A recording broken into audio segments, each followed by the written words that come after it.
بسم اللہ الرحمن الرحیم. جی میرے پیارے پاکستانی، امید ہے کہ آپ جو لوگ پاکستان میں رہ رہے ہیں اپنی فیملی سمیت محفوظ ہوں گے، بلکہ ان کی عزتیں بھی محفوظ ہوں گی اس غیر محفوظ ملک میں. اور جو لوگ پاکستان سے باہر ہیں، اوورسیز پاکستانی ہیں، تو ان کو میرا ڈبل سلیوٹ کہ یہ قوم یا یہ ملک جو ہے ان کو ووٹ کا بھی حق، یہ ریاست نہیں دیتی. لوگ تو دینا چاہتے ہیں، ریاست نہیں دینا چاہتی، لیکن وہ پھر بھی سب سے زیادہ پیسہ جو ہے جس پہ پاکستان چلتا ہے وہ بھیجتے ہیں. کس لیے؟ اپنے پیاروں کے لیے کہ وہ پاکستان میں ہیں تو ان کے لیے جو زندگی مشکل ہوئی ہے وہ آسان ہو جائے.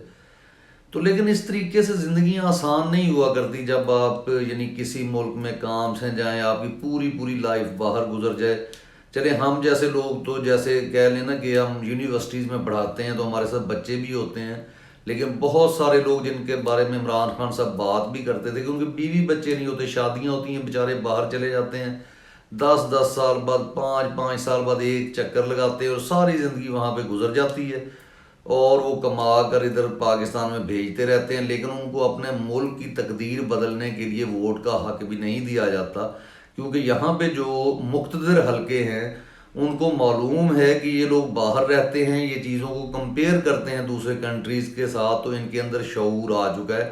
تو اگر ہم نے ان باشعور لوگوں کو ووٹ کا حق دے دیا تو یہ ووٹ ان کو ڈالیں گے جو کہ اس ملک کے لیے بھلا کرے گا، نہ کہ ایسے سیاستدان جو کہ کمپنی کے لانچ کردہ ہیں، کمپنی کے بنائے ہوئے ہیں، جن کے منہ میں کمپنی ہی جو ہے وہ خوراک ڈالتی ہے. اور یہ کمپنی کی کسی اچھی بات تو خیر کیا انہوں نے کرنی، کسی بری بات پہ، کسی کرائم کے اوپر نہیں ان کو دباتے. تو آج جو اصل ٹاپک ہے اس ویلاگ کا وہ تو میں خدیجہ شاہ کے خط کی طرف آتا ہوں، لیکن اس سے پہلے آپ کو یہ بتا دوں کہ جو کہتے تھے نا کہ پاکستان جو ہے امریکہ میں، آپ کو پتہ ہے یہ میں ایک ویلاگ بھی اس پہ کرنے والا ہوں. کچھ سوالات میں نے پوچھنے ہیں اپنے یہ مقتدر حلقوں سے کہ بس ان کا وہ جواب دے دیں. انشاءاللہ نیکسٹ میرا ویلاگ وہی ہوگا، اس میں آپ کو پوری تفصیل سے میں انشاءاللہ بیان کروں گا. لیکن اس وقت جس طرح سے جناب نواز شریف صاحب کو لایا جا رہا ہے جیسے اس کے بغیر اکانومی ہی نہیں چلتی، اس نے کوئی ڈپلوما کیا ہے حکومت کا، اور لوگوں کے ذہنوں میں جو ابھی تک کند ذہن ہے ان کے ذہنوں میں یہ چیز ڈالی ہوئی ہے کہ عمران خان کو حکومت کا کیا پتہ. حالانکہ عمران خان کی حکومت بعد ڈکٹیٹروں کی، ڈکٹیٹرز کو تو صرف وہ ڈالر ملتے تھے، ریال ملتے تھے، تو ان کے بال بوتے پر انہوں نے مہنگائی نہیں ہونے دی. آج بھی آپ کو بزرگ جو ہے گاؤں کا کہے گا کہ مشرف کے، بے شک مشرف کو گالیاں دے، لیکن یہ کہے گا کہ مشرف کے دور میں مہنگائی نہیں تھی.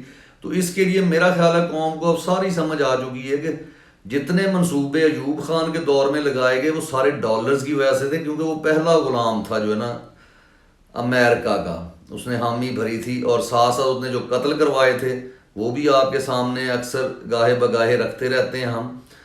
تو بات یہ یہاں پہ، لیکن ہم آتے ہیں اس چیز کی طرف کہ خدیجہ شاہ نے ایک خط لکھا ہے، اور وہ خط پڑھ کے کوئی بھی سینسٹیو شخص جس کے اندر دل ہے، جو مسلمان ہے، گو کہ بہت بڑا اگر وہ مومن نہیں ہے لیکن جو چاہتا ہے، جس کو آخرت پر یقین ہے، اور وہ مومن ہی ہوتا ہے، تو آخرت پر یقین رکھنے والا شخص جس کو ان چیزوں کا معلوم ہے، جو رشوت دیتے ہوئے سوچتا ہے، اس کے ذہن میں وہ آیت آتی ہے کہ رشوت دینے والا لینے والا دونوں جہنمی ہیں، تو وہ اس چیز سے باز رہتا ہے، حتی الامکان کوشش کرتا ہے، سود سے بچنے کی کوشش کرتا ہے، یعنی جہاں تک ہو سکتا ہے وہ یہ کام کرتا ہے.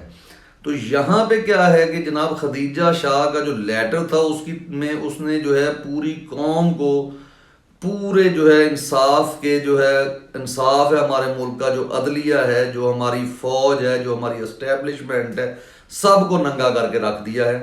اور یہاں پہ وہ کچھ ہو رہا ہے جو کہ شاید جب تہذیب کا آغاز بھی نہیں ہوا ہوگا اس وقت بھی اس قدر درندگی کا مظاہرہ لوگ نہیں کرتے ہوں گے.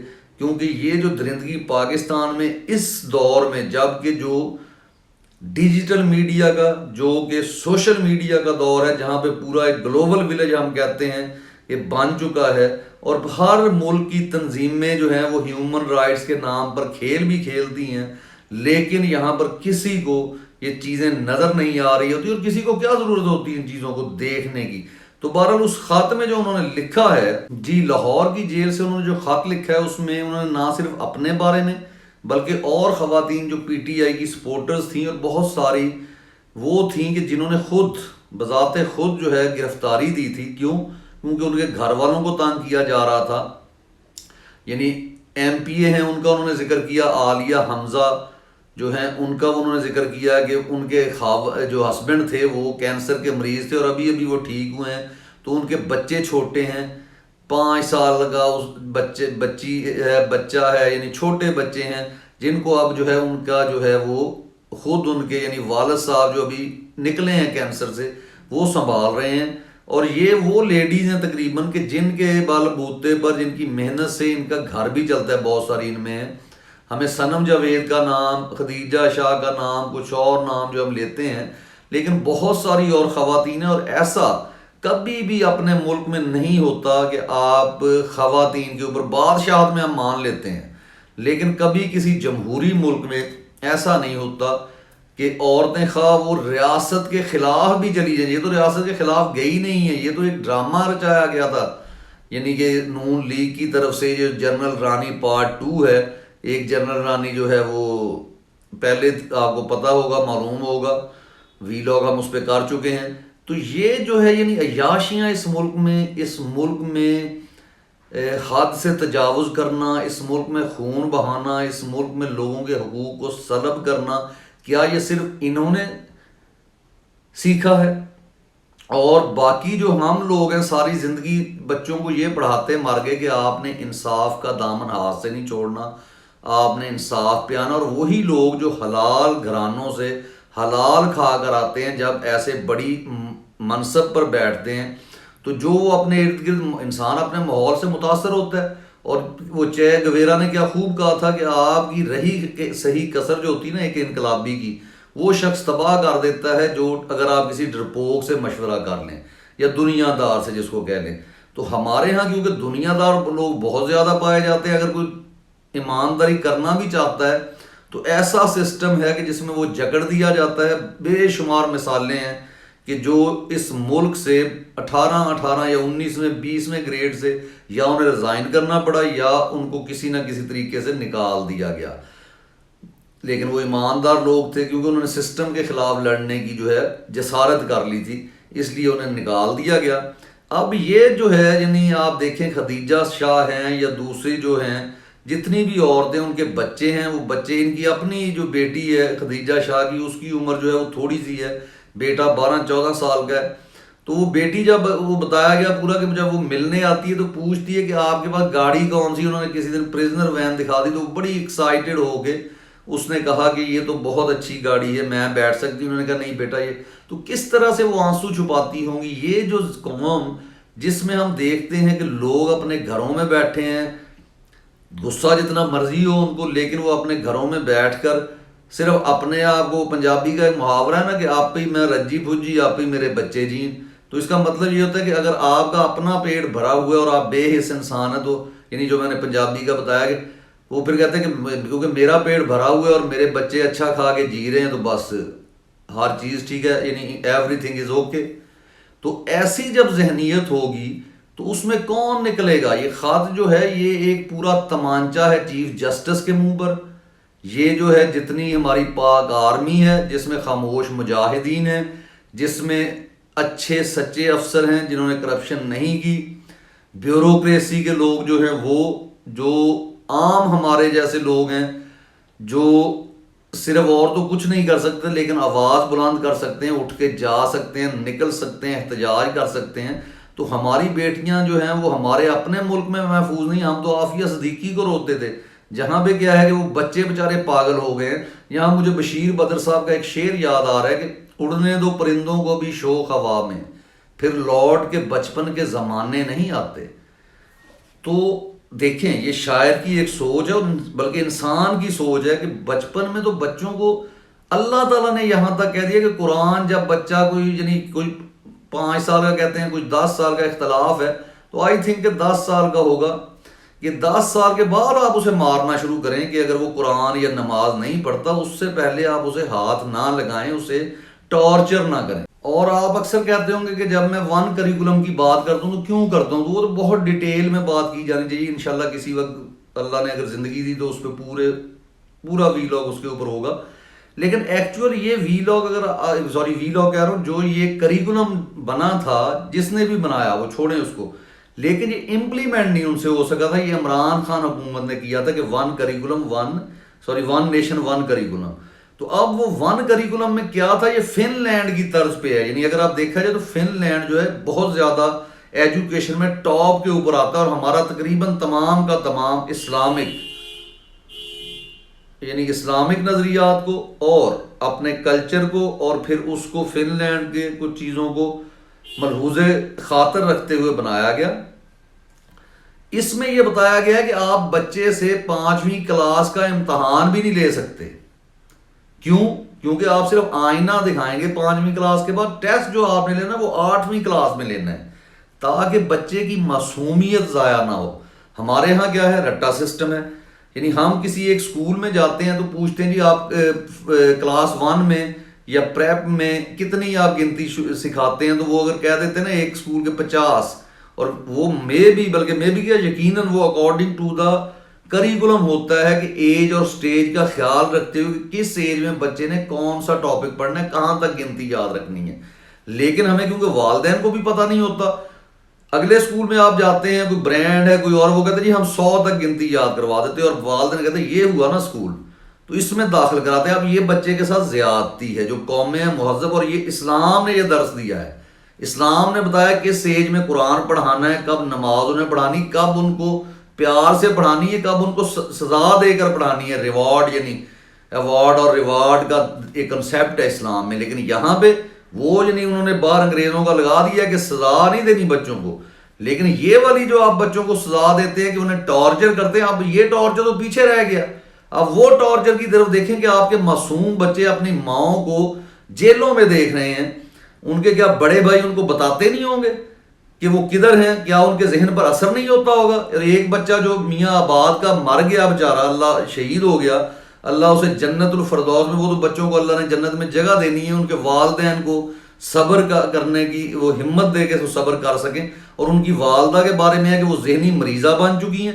یعنی آپ نے یہ کون سا بنانا ریپبلک بنائی ہوئی ہے جناب؟ آپ ادھر سے کہتے ہیں ان اللہ مع الصابرین، اور یہ حافظ صاحب کو نہیں پتا کہ ان اللہ مع الصابرین تب بات ہوتی جب آپ جد و جہد کرتے ہیں. اور اس کے بعد یہ نہیں ہے کہ آپ کے اوپر غربت آ گئی اور آپ کہیں جی ان اللہ مع الصابرین. اس کے لیے دیکھیں، اس کے لیے نکلیں، اس کی روٹ کاز دیکھیں گے کہ اس غربت کی روٹ کاز کیا ہے. کیا میرا حصہ کوئی سامراج کا جو تمہارے جیسا آسم منیر جیسا جو اور جرنیل وہ تو نہیں کھا رہے؟ اس لیے ان اللہ مع الصابرین تب ہے کہ جب اس کے لیے کوشش کریں اور پھر آپ کا کوئی نقصان ہو جائے، آپ کا کوئی شہید ہو جائے، آپ کو کوئی چوٹ لگ جائے، آپ کے جسم کا اعضاء کٹ جائے اس احتجاج کے دوران، تو پھر اللہ نے کہا کہ ان اللہ مع، یا جنگ آپ لڑ رہے ہیں آپ کے بہت زیادہ شہید ہو جاتے ہیں، تو پھر اللہ تعالیٰ نے اس پہ کہا کہ ان اللہ مع الصابرین، کہ جو اس پر بھی صبر کرتے ہیں، میدان جنگ چھوڑ کر نہیں بھاگتے. اور یہاں پہ مجھے یاد وہ آ گیا کہ تاریخ تو ہمیں وہ پڑھائی جاتی ہے جو کہ بندوق کی نوک پر پڑھائی جاتی ہے، اور اگر پڑھائی ایسے جاتی ہے تو لکھوائی کیسے جاتی ہوگی؟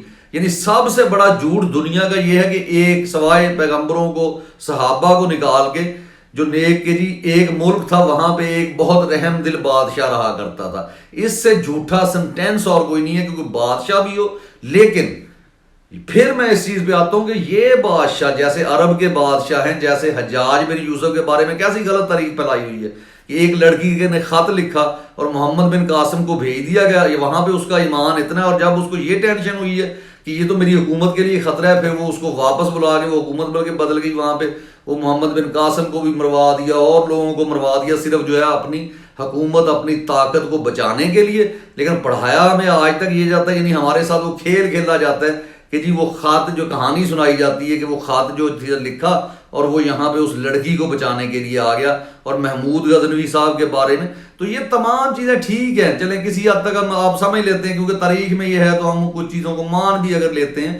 تو آپ کیا وہ تاریخ بھول گئے جو میرے نبی صلی اللہ علیہ وسلم نے، جو صحابہ کرام رضی اللہ تعالیٰ عنہ نے یہ بتایا کہ آپ نے بڑوں کی عزت کرنی ہے، بچوں سے پیار کرنا ہے، آپ نے جہاں فتح کر لینا ہے جن لوگوں کو، وہ آپ کے کتنے بھی دشمن ہوں. اور کسی کی دشمنی، جس کا حوالہ جو ہے وہ خدیجہ شاہ نے اپنے خط کے آخر میں دیا ہے کہ کسی قوم کی دشمنی تم میں اس بات پر آمادہ نہ کر دے کہ تم ان پر ظلم کی انتہا کر دو. اور یہ بچی جو ہے، بیٹی ہے، ہماری بہن ہے، یہ اپنے ملک کے لوگوں کو لکھ رہی ہے. اور یہاں ہم جو ہے ستو پی کر نہ صرف ہماری قوم سو رہی ہے بلکہ ہمارے جو ججز ہیں، اور میں تو بلکہ اس کو بے وقوفی کہوں گا کہ ان ججز کے حوالے کرنا، ان فوجیوں کے، ان پولیس والوں کے حوالے کرنا کہ جنہوں نے وہ خدیجہ شاہ کہہ لیں، عثمان ڈار کہہ لیں، ان کے گھروں میں گھس کر نہ صرف انہیں بالوں سے پکڑ کے گھسیٹا بچوں کے سامنے، یہ ساری زندگی کیا ان کے بچوں کے ذہنوں سے یہ اثر نکل سکے گا؟ اور خود ان کی جو فیملیز ہیں ان کے بارے میں بات آپ کو اگر بتاؤں تو جی، جس بات کا میں ذکر کر رہا ہوں شاید آپ کو یقین نہ ہے، لیکن بالکل اتھینٹک بات ہے، میں نام نہیں لوں گا. لیکن اسلام آباد میں ایک بریگیڈیئر، ان کی بیوی کا پرفیوم جو ان کا فیورٹ تھا، انہوں نے کسی فنکشن پہ جانا تھا. یہ میں اس بریگیڈیئر کی بات کر رہا ہوں، ابھی جرنیلوں کی نہیں. وہ جناب ختم ہو چکا تھا، اس نے بھیجا ڈرائیور نے کہا جی، وہ دکان والا کہہ رہا ہے کہ اگر اس وقت وہ صرف لاہور میں اسٹاک ہے اور اس میں اتنا ٹائم لگ جائے گا، تو گو کہ وہ خود منگوایا جا سکتا تھا کہ ادھر سے آرڈر دے کے کسی بس پہ، لیکن نہیں، اس نے اسی وقت وہ ان کو بھگایا ہے ڈرائیور کو. اور ساتھ اس کے کون تھا، وہ کس رینک کا تھا وہ بھی مجھے معلوم ہے لیکن میں نام نہیں لوں گا. اور جناب لاہور سے جا کے وہ، کیونکہ ابھی اس کے پاس 6-7 گھنٹے تھے، تو انہوں نے وہ گئے ہیں، وہ پرفیوم لے کر آئے ہیں اور وہ خاتون کو جو ہے ان کی وہ فراہم کر دیا گیا. تو براد یہ ہے کہ میری قوم کا جو اس میں تیل لگا، جو گاڑی کا ناجائز استعمال ہوا، جو گاڑی جیب ان کو دی جاتی ہے اپنے استعمال کے لیے، وہ جناب پرفیوم لینے کے لیے چلی جائے. اپنی عورتوں سے یہ یہاں تک ڈریں، یعنی وہ آپ کو میجر عادل راجہ کی بات ہے، میں خود اپنی طرف سے نہیں کہہ رہا، کہ میجر عادل راجہ کے بقول یہ فیض حمید کو اس کی بٹک کے اوپر فائر مارا اس کی بیوی نے، تو وہاں پر چپ کر کے ہاسپٹل میں یہ 15 دن کے لیے رہا، خبر کہیں نہیں لگنے دی، اور نہ اس نے آگے اس کی تردید کی ہے. اپنی بیگ ماں سے یہ ڈر ہے. اور عمران خان کو یہ باجوہ صاحب کہتے ہیں کہ جی آپ بھی تو پلے بوائے تھے، بغیرت انسان، تمہیں پلے بوائے کا مطلب پتہ ہے؟ تم ترکی میں جا کے جو اپنی بیگم کو لے کے وہاں جہاں تمہیں گالیاں دی گئی ہیں وہ خیبر پختونخوا کے بندے نے، اور جس کو آپ افغانستان کا کہہ رہے ہیں، تو اس وقت تم کیا وہ پلے بوائے بننے کی کوشش کر رہے تھے؟ اور تمہاری جو بیوی ہے وہ پلے گرل بننے کی کوشش کر رہی تھی. تم لوگوں کو تو پلے بوائے کا مطلب بھی نہیں پتا کہ پلے بوائے کیا ہوتا ہے. یہ سمجھتے ہیں کہ یہ جو عیاشی کرنی اور بغیرتی کرنی، خود جا کے اور فرسٹریشن دکھانی، جیسے نواز شریف میں کم بارکر کے اوپر دکھائی، اس کو شاید پلے بوائے کہتے ہیں کہ وہ اس طرح سے کھیلتا ہے. اور تمہاری اوقات ہے وہ کیا حسن نثار نے کہا تھا کہ بجو، یعنی یہ بجو پلے بوائے بنیں گے. تو بہرحال بات ہماری دوسری طرف نکل گئی. تو وہ خط ایسا ہے کہ اگر آپ پورا پڑھیں تو آپ کا اندر تک آپ ہل جاتے ہیں کہ جو عورتوں کا، جو قیدیوں کا ذکر انہوں نے وہاں پہ کیا ہے اور کس طریقے سے بچوں کے ذہنوں پہ اثر ہو رہا ہے. تو ہم تو اپنے کریکولم میں جو عمران خان نے لگایا تھا یہ تھا کہ ہم ان کو اتنا بھی سٹریس بچوں کو نہیں دیں گے کہ جو ان کی ایج کے مطابق نہیں تھا، جو کہ سال ہر سال سے ہمارے یہاں کیا جاتا ہے، جی رٹے لگواؤ رٹے لگواؤ رٹے لگواؤ بچوں کے ساتھ. وہ ان کے ساتھ زیادتی ہے، وہ بیچارے ذہنی طور پہ پاگل ہو جاتے ہیں. کئی خودکشیاں ہوئی ہیں ان وجہ سے کہ نمبر نہیں اچھے آ رہے، جی نمبروں کے دوڑ میں لگایا ہوا ہے ان کو، نہ کہ ان کو کنسیپچول سٹڈیز جو ہے دی جا رہی ہیں. تو اس میں تو ہے کہ 5ویں تک آپ اگر ایگزام لیں گے تو آپ کرائم کومٹ کریں گے، ٹیچر کو بھی اریسٹ کر لو اور جس نے اسکول والوں کو بھی پکڑو. یہ تھا اس کے اندر.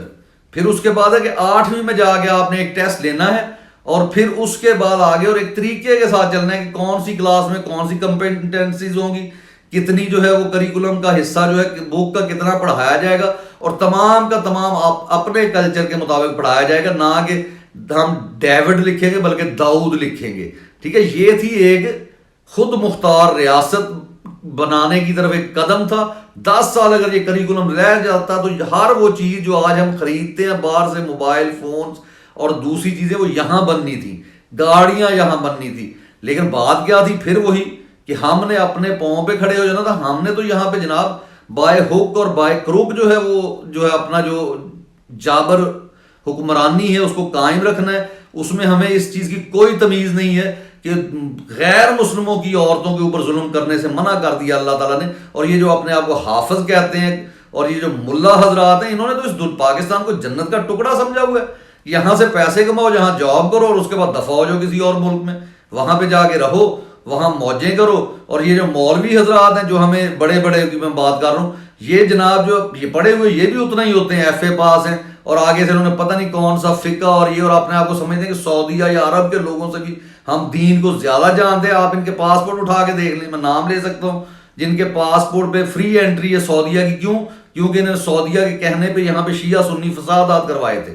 اسی طرح کچھ جو علماء ہیں ان کی ایران میں اسی طرح فری انٹری ہے. کیوں؟ کیونکہ انہوں نے ان کے کہنے پہ یا سنیوں کا کیا تھا. ہم کون ہوتے ہیں یہ فیصلہ کرنے والے کہ یہ شخص جنت میں جائے گا یا جہنم میں جائے گا؟ جو بھی وہ پریکٹس کر رہا ہے آپ اس کو ایک دفعہ اگر بتانا چاہتے ہیں بتائیں. باقی تو قرآن میں واضح کہہ دیا اللہ تعالیٰ نے کہ تمہارے لیے تمہارا دین. جب نبی صلی اللہ علیہ وسلم کو یہ پیشکش کی گئی انہوں نے کہا تمہارے لیے تمہارا دین، میرے لیے میرا دین. ٹھیک ہے، تو آپ اپنے طور پہ اپنے رب کو خوش کریں. آپ نے مذہبی منافرت آپ کے اندر ان لوگوں نے جنہوں نے ڈیوائڈ اینڈ رول کی پالیسی اپنائی ہوئی ہے وہ آپ پر کر رہے ہیں. بچوں کی معصومیت چھین رہے ہیں، بچے پاگل ہو رہے ہیں. میاں آباد کا بچہ چلا گیا اسی طرح، اور بچے ان سے خوف زدہ ہوتے ہیں. آپ ذرا جائیں گاڑیوں میں بچوں کو لے گئے جہاں پولیس کھڑی ہوتی ہے، جہاں پر جو ہے وہ اپنا کیا کہتے ہیں فوج کی گاڑی کھڑی ہوتی ہے، 15 سال کا بچہ جو ہے ایک اچھی خاصی عمر ہوتی ہے، وہ بچے خوف زدہ ہوئے ہیں. کیوں ہوئے ہوئے ہیں؟ آپ کا کیا خیال ہے کہ آپ کو ظلم و ستم کرنے سے جو عمران خان کا نظریہ وہ مر جائے گا؟ وہ کسی صورت نہیں مرے گا. اور یہ آزادی آپ کو حقیقی آزادی جن لوگوں سے لینی ہے ان کو پتہ بھی چل گیا اور انہوں نے تقریریں بھی کر دی کہ مجھے پتہ چلا ہے جی یہ حقیقی آزادی ہم سے لیں گے. تو اور کس سے؟ تمہارے باپ سے لیں گے. اور یہ ہم نے انشاءاللہ لے کے دکھانی ہے. پاکستانیوں ڈٹے رہو.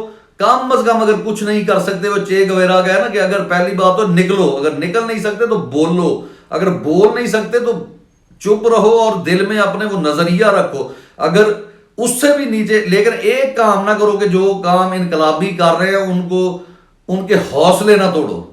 تو یہ حوصلے بڑھاؤ، کیونکہ زندگی موت اللہ تعالیٰ کے اختیار میں ہے. کوئی آپ کو موت نہیں دے سکتا. اجازت چاہوں گا. اللہ حافظ. پاکستان زندہ باد.